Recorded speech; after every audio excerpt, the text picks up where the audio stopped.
পিছতে ভাৰতত এটা বিৰাট ডাঙৰ বিদ্ৰোহ হ'ল 1857 চনৰ বিদ্ৰোহ, যাক আমি চিপাহী বিদ্ৰোহ বুলিও কওঁ।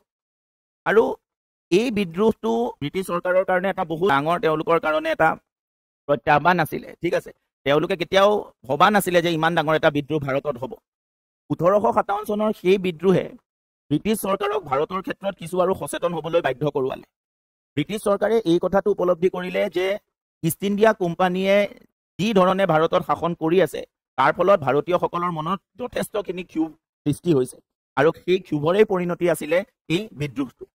আৰু সেইখিনি সময়লৈকে ভাৰতখন ব্ৰিটিছ অৰ্থনীতিৰ কাৰণে খুবেই এটা গুৰুত্বপূৰ্ণ স্থলত পৰিণত হৈছিলে। গতিকে ব্ৰিটিছ অৰ্থনীতিৰ স্বাৰ্থত ভাৰতত তেওঁলোকে মানুহবিলাকক সন্তুষ্ট কৰি ৰখাটো জৰুৰী হৈ পৰিছিলে। তেনে পৰিস্থিতিত ভাৰতত যদি এনেকুৱা বিদ্ৰোহ সঘনাই হ'বলৈ লয় তেতিয়া সেইটো কিন্তু ব্ৰিটিছ অৰ্থনীতিৰ কাৰণে এটা শুভ লক্ষণ নহ'ব। গতিকে যেতিয়া 1857 চনত এনেকুৱা এটা বিদ্ৰোহ হ'ল তেতিয়া ব্ৰিটিছ চৰকাৰে সিদ্ধান্ত ল'লে যে আৰু কোম্পানীৰ অধীনত ভাৰতখনক ৰখাটো উচিত নহ'ব, কাৰণ কোম্পানীয়ে যি ধৰণে শাসন চলাইছে তাৰ ফলত মানুহৰ মাজত ক্ষোভ বৃদ্ধি পাইছে, আৰু সেই ক্ষোভ যদি বৃদ্ধি হৈ গৈ থাকে আমি যদি কোনো পদক্ষেপ নলওঁ তেনেহ'লে ভৱিষ্যতে আৰু এনেকুৱা বিদ্ৰোহ হোৱাৰ সম্ভাৱনা আছে।